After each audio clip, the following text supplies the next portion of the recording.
Hello বিয়াস, আসসালামু আলাইকুম রহমতুল্লাহি ওয়া বারাকাতুহু। কেমন আছেন সবাই? আশা করি সবাই ভালো আছেন, সুস্থ আছেন, নিরাপদে আছেন। তো আপনারা ভালো থাকুন, সুস্থ থাকুন, নিরাপদে থাকুন এই কামনা করে আজকে নতুন ভিডিওটা আরম্ভ করতেছি। তো আজকে যে বিষয় নিয়ে আলোচনা করব সেটা হচ্ছে মরণবাণ। এই মরণবাণটি এমন একটি মরণবাণ, এত ভয়ানক মরণবাণ যে আপনি কল্পনা করতে পারবেন না। শত্রু খুবই ভয়ানকভাবে মৃত্যুবরণ করবে, তার মুখ দিয়ে রক্ত বের হয়ে সে মৃত্যুবরণ করবে। তো বন্ধুগণ, এটা এতটাই ভয়ানক, ক্ষতিকর মরণবাণ, যেটা এতটাই প্রভাব ফেলবে আপনার শত্রুর উপরে, আপনি যা কল্পনা করতে পারবেন না। তো অনেক ভাই ও বোন বন্ধুরা আছেন যারা শত্রু জ্বালা অতিষ্ঠ হয়ে গেছেন। শত্রু আপনাকে বিভিন্নভাবে জ্বালাতন করতেছে, মারধর করতেছে, বা জায়গা জমিনে ঝামেলা থেকে শুরু করে বিভিন্নভাবে শত্রুতা হতে পারে। শত্রু কিন্তু বিভিন্ন ধরনের হয়ে থাকে, কেউ ছোট, বড়, মিডিয়াম, বিভিন্ন ধরনের শত্রু হতে পারে। সে কথার দ্বারা হোক, বা শক্তির দ্বারা হোক, বা জায়গা জমি নিয়ে ঝামেলা হোক, সম্পর্ক নিয়ে ঝামেলা হোক, শত্রুতা হয়ে যেতেই পারে। এমনকি অনেক শত্রু অনেক হুমকি হুমকি দিচ্ছে, মেরে ফেলবে, হ্যান ত্যান, এরকম শত্রু, প্রাণঘাতী শত্রুকে উপর আপনি প্রয়োগটা করতে পারবেন, যার সাথে আপনি পেরে উঠতেছেন না কোনো দিক দিয়ে, টাকা পয়সা ক্ষমতা কোনো দিক দিয়ে পেরে উঠতেছেন না, নিরুপায় হয়ে গেছেন। ঠিক এমন অবস্থায় এই বাণটি প্রয়োগ করবেন। শত্রু যতই ক্ষমতাশীল হোক না কেন, মরে পড়ে থাকবে, ওর নাক মুখ দিয়ে রক্ত উঠে মারা যাবে। তো আপনি এখন বলতে পারবেন যে আপনি যে বাণটা প্রয়োগ করতেছেন এটা কোনোভাবে কেউ বুঝতে পারবে কি না। না বন্ধুগণ, এটা কোনো রকমভাবে কারো বোঝার কোনো ক্ষমতাই নাই। কারো কোনো বোঝার কোনো ক্ষমতাই নাই যে আপনি বানটা মেরেছেন। আপনি জাস্ট বান মেরে দিবেন, নাক মুখ দিয়ে রক্ত উঠবে, কেউই বুঝতে পারবে না যে তাকে বান মারা হয়েছে। সবাই এটা সাধারণ মৃত্যু মনে করবে, এরা আপনার উপর কোনো রকম চাপ আসবে না। তা যাই হোক, আর বেশি কথা বলবো না, মূল ভিডিও আরম্ভ করি। আমার চ্যানেল নতুন এসে থাকলে অবশ্যই চ্যানেলটি সাবস্ক্রাইব করে রাখবেন এরকম আরও শিক্ষামূলক ভিডিও পাওয়ার জন্য। আমি কিন্তু এগুলা ভিডিও দিয়ে থাকি, ব্ল্যাক ম্যাজিক, কালো জাদুর ভিডিওগুলো দিয়ে থাকি। এগুলো জানতে শিখতে চাইলে অবশ্যই চ্যানেলটা সাবস্ক্রাইব করে রাখবেন।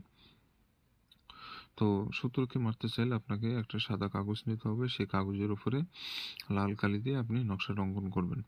আপনারা নকশা কালো দেখতে পাচ্ছেন, কালো কালি দিয়ে লেখা আছে, তার মানে এই না আপনারা কালো কালি দিয়ে লিখবেন। কালো কালি দিয়ে লিখলে কিন্তু নকশা কাজ করবে না। এটা আপনাকে অবশ্যই লাল কালি ব্যবহার করে আপনাকে কাজ করতে হবে। একটা স্কেল ব্যবহার করবেন, স্কেল নিয়ে দাগ টেনে কষি টেনে সুন্দর করে নকশাটা অঙ্কন করে ফেলবেন। কোনো রকম তেড়া বেঁকা বা 19-20 করবেন না, ভুল ভ্রান্তি করবেন না।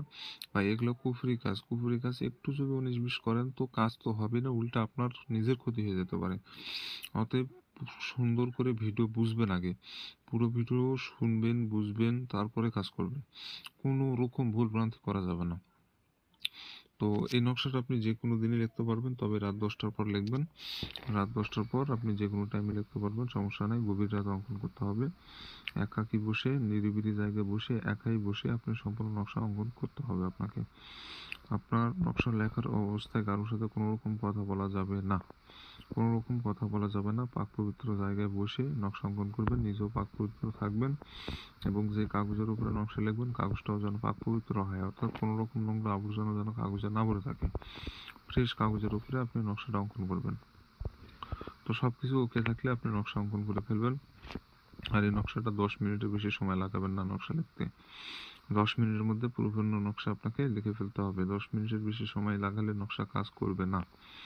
এইভাবে করে আপনি নকশা অঙ্কন করলে নকশার নিচে আপনাকে প্রথমে এখানে শত্রুর নামটা দিতে হবে।